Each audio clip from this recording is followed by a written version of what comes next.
नाराज कुमार को मनाएंगे मोदी, क्या मान जाएंगे नीतीश बाबू? ताजी घटनाओं से घबराए मोदी शाह, तो मोदी ने कहा मैं आ रहा हूं। बिहार की सियासत में आखिरकार एक बार फिर धुआं उठने लगा है। आखिर अब क्या हुआ जो ये धुआं उठने लगा? क्या हुआ कि प्रधानमंत्री नरेंद्र मोदी अब खुद नीतीश कुमार को मनाने के लिए बिहार निकल रहे हैं? आखिर ऐसा क्या हुआ कि नीतीश कुमार जो संतुष्ट नजर आ रहे थे अब फिर से पाला बदलने के लिए सोच रहे हैं? साहब, ये धुआं यूं ही नहीं उठ रहा है, सियासत के चूल्हे पर खिचड़ी चढ़ चुकी है। आखिर ऐसा क्या हुआ कि प्रधानमंत्री मोदी इस बार शाह पर भरोसा नहीं जता रहे और बिहार की कमान खुद संभाल ली है? और इस बीच में लालू प्रसाद यादव ने कौन सा नया संदेश नीतीश के पास में भेजा है जिससे भारतीय जनता पार्टी के अंदर खलबली मच गई है? आखिर नीतीश कुमार को लालू यादव और चंद्रबाबू नायडू ने कॉल करके कौन सा पैगाम दे दिया जिससे नीतीश कुमार ताकतवर महसूस कर रहे हैं? ऐसी कौन सी जड़ी बूटी नीतीश के हाथ लग गई कि साहब मोदी और शाह को भी सुनने से इनकार कर रहे हैं, क्योंकि सुनने में तो कुछ ऐसा ही आ रहा है। खैर, ये कनेक्शन कहीं राहुल गांधी से तो जुड़ा हुआ नहीं है। इन सब पर राहुल गांधी से क्या किस किस्म की कोई बातचीत हुई है? आपको एक एक पाई 16 आने सच बताएंगे कि क्या चल रहा है। आपसे अपील है कि इस वीडियो को अंत तक जरूर देखें ताकि समझ सके कि इस समय जो चल रहा था उस पर नीतीश ने आखिरी फैसला क्या लिया और क्या नीतीश कुमार फिर पलटने वाले हैं। अब जरा आराम से समझिए और यह भी बताएंगे कि प्रधानमंत्री नरेंद्र मोदी और शाह से एक बार फिर से नाराज क्यों हो गए हैं नीतीश कुमार। आखिर ऐसा क्या हुआ कि बीते एक हफ्ते में या कहीं करीब 8 दिनों में देखें तो सब तस्वीर साफ हो जाएगी। यह समझ आ जाता है कि साहब स्थिति वैसी नहीं जैसी अब मीडिया में बताई जा रही है या जिसके बारे में मैंने खुद आपको बताया था कि नीतीश कुमार पलटने वाले नहीं हैं। खैर, मौजूदा वक्त में बिहार में जो कुछ चल रहा है, मौजूदा वक्त में महाराष्ट्र में जो कुछ चल रहा है, इसको भी बताएंगे। महाराष्ट्र में एक ऐसी असमंजस की स्थिति है कि एकनाथ शिंदे की पार्टी टूटने के कगार पर है। कहा यह भी जा रहा है कि उद्धव ठाकरे को अब एनडीए की तरफ ले जाने के लिए अलग तरीके से बिसात बिछाई जा रही है ताकि नीतीश का एक तरीके से विकल्प भारतीय जनता पार्टी के पास में आ जाए और एकनाथ शिंदे की पार्टी तोड़ करके उनके काफी विधायकों को उद्धव ठाकरे की तरफ ले जाया जाए। और चंद्रबाबू नायडू क्या कुछ सोच रहे हैं? और फिलहाल अब बिहार पर आते हैं। बिहार में बीते 8 दिनों में 3 ऐसी घटनाएं 20 जनवरी, 22 जनवरी और 24 जनवरी, इन तीनों घटनाओं में नीतीश कुमार की नाराजगी उस अंदाज में छुपी हुई है। 26 जनवरी की देर शाम प्रधानमंत्री मोदी को किसी नजदीकी ने बताया कि साहब भले ही आपने चीजों को मैनेज कर लिया है, भले ही नीतीश कुमार ने वैसा कर दिया जैसा आप चाहते हैं, लेकिन वो अंदर से व्याकुल है, अंदर से अधीर है। ये सूत्रों से पता चला है और जाहिर है नीतीश कुमार जब अंदर से व्याकुल या अधीर होते हैं तो उनको उनका फैसला लेने से कोई नहीं रोक सकता। और इसलिए कहा जा रहा है कि प्रधानमंत्री मोदी ने हालात की नजाकत को देख करके बिहार जाने का फैसला लिया है। कब तक प्रधानमंत्री मोदी जाएंगे, कितना समय लगाएंगे, देखना होगा। लेकिन वैसा हुआ क्या? 22 तारीख को यह भी जान लीजिए। लेकिन उससे पहले 20 तारीख की कहानी समझिए। बिहार में लोकसभा के स्पीकर की कॉन्फ्रेंस होनी होती है। आप भी जानते हैं कि स्पीकर का अपना एक प्रोटोकॉल है, राजनीतिक तौर पर एक हैसियत रखते हैं, उस वैधानिक पद की गरिमा है। लेकिन जब वह बिहार में कॉन्फ्रेंस करने के लिए पहुंचते हैं, बाकी लोग वहां पर पहुंच जाते हैं, सभी लोगों की मौजूदगी वहां पर होती है, लेकिन नीतीश कुमार इससे दूरी बना लेते हैं। नीतीश कुमार संदेश भिजवा देते हैं कि वो नहीं आ सकते, जबकि नीतीश कुमार को वहां पर पहुंचना होता है। यह तो कार्यक्रम से पहले ही तय किया गया था। मीडिया को संदेश यह था कि नीतीश कुमार वहां पर जाएंगे, मीडिया इंतजार कर रही थी। अब दूसरी तारीख की कहानी समझिए। तारीख थी 22 जनवरी। यह वह तारीख है जब मणिपुर में भारतीय जनता पार्टी से नीतीश कुमार ने समर्थन वापस लेने का फैसला लिया था।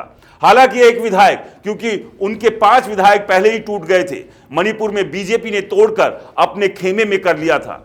बचे विधायक का जाना ना जाना कोई मतलब नहीं, लेकिन फिर भी नीतीश ने सांकेतिक तौर पर पीएम मोदी को एहसास कराने की कोशिश की। यह फैसला मणिपुर के जेडीयू के अध्यक्ष ने लिया, चिट्ठी लिखी और समर्थन वापस लिया। लेकिन हलचल बढ़ी। आपने भी खबरें देखी होगी। हलचल बढ़ाना ही नीतीश कुमार का मकसद था कि मोदी जी आई टू आई कांटेक्ट करें, बातचीत हो ना हो, ध्यान खींचे। नीतीश कुमार ने उसके बाद डैमेज कंट्रोल किया। मणिपुर को लेकर जो समर्थन वापसी का फैसला था उसे रद्द किया और जिन्होंने वो चिट्ठी लिखी थी उनको उनके पद से साइडलाइन कर दिया गया। एक सांकेतिक तौर पर पहले से स्क्रिप्ट के तरीके से यह सब कुछ हुआ। आप भी समझ गए होंगे राजनीति के ये आम तरीके हैं, आम पैतरे हैं, साम दाम दंड भेद कैसे सब एक साथ लगा दिया जाता है। खैर, तीसरी घटना 24 जनवरी, कर्पूरी ठाकुर, जननायक, बिहार के क्रांति वाली धरती के एक ऐसे नेता जिनकी धमक पूरे देश की राजनीति में रही। कर्पूरी ठाकुर की जयंती पर प्रधानमंत्री मोदी ने अमित शाह को बिहार नहीं भेजा। किसको भेजा? शिवराज सिंह चौहान को। 24 तारीख शिवराज सिंह चौहान वहां पहुंचे, लेकिन उस कार्यक्रम से नीतीश कुमार ने दूरी बनाई। कारण यह था कि शिवराज सिंह चौहान पिछड़ों के एक बड़े वोटर के तौर पर मैसेज देने में कामयाब हो गए।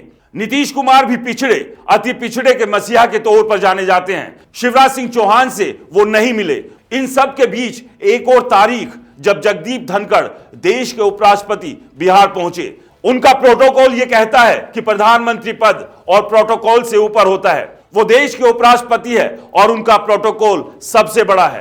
प्रोटोकॉल के तहत प्रेसिडेंट, वाइस प्रेसिडेंट, उसके बाद प्रधानमंत्री पद आता है। लेकिन वहां पर राज्यपाल से लेकर सभी लोग मौजूद थे, रिसीव करने के लिए, स्वागत करने के लिए, लेकिन नीतीश कुमार नहीं थे। नीतीश कुमार ने ना सिर्फ उस कार्यक्रम से दूरी बनाई, बल्कि नीतीश कुमार वहां गए ही नहीं।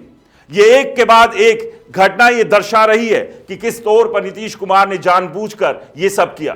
यह सब इसलिए था कि मोदी की निगाह इधर आए, मोदी साहब देखे, संपर्क करे, मोदी चीजों को समझे, मोदी शाह को साइड करके आगे आकर के चीजों को बेहतर करे। और बेहतर करने के लिए 3-4 बिंदु नीतीश कुमार की तरफ से है, उसको सॉल्व किया जाए। और दरअसल ये सारा बखेड़ा ही अमित शाह के 2 बयानों की वजह से आया। क्योंकि अमित शाह अगर एक टीवी चैनल में ना बोलते कि साहब बिहार में मुख्यमंत्री का चेहरा कौन होगा, हमारी पार्लियामेंट्री बोर्ड तय करेगी, तो शायद नीतीश के कान खड़े नहीं होते।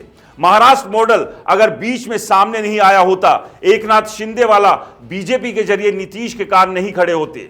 चिराग पासवान और पशुपति पासवान का केस जहन में नहीं आता, क्योंकि शाह ने बयान दिया और उसके बाद में सारी कड़ियां जुड़ती हुई चली गई, एक के बाद कड़ियां जुड़ती गई, जिससे उस पर सोने पर सुहागा होता चला गया। यानी कि एक तो करेला ऊपर से नीम चढ़ा। बाबा साहब अंबेडकर को अपमानित करने वाला बयान कथित तौर पर नीतीश कुमार को रास नहीं आया, क्योंकि उनका एक बड़ा तबका उस समाज से आता है और बाबा साहब अंबेडकर तो सभी समाज के लिए पूजनीय हैं। और अभी चुनाव में नवंबर तक का वक्त है, नवंबर तक विधानसभा का कार्यकाल है, इसलिए नीतीश कुमार जल्दबाजी में कोई फैसला नहीं लेना चाहते हैं। वहीं लालू प्रसाद यादव का इस बीच में एक और संदेश नीतीश के पास चला गया, और इस बीच में चंद्रबाबू नायडू का बात करना नीतीश कुमार से, हालांकि बातचीत क्या रही, बातचीत किन किन बिंदुओं पर हुई, वह भी सामने नहीं आ सका। लेकिन कहा यह जा रहा है कि नीतीश कुमार को समझने वाले उनके सूत्र, चंद्रबाबू नायडू के सूत्र, ये बता रहे हैं कि साहब बातचीत राजनीतिक गतिविधियों के साथ साथ में भविष्य की प्लानिंग को लेकर के, एनडीए को लेकर के हुई है।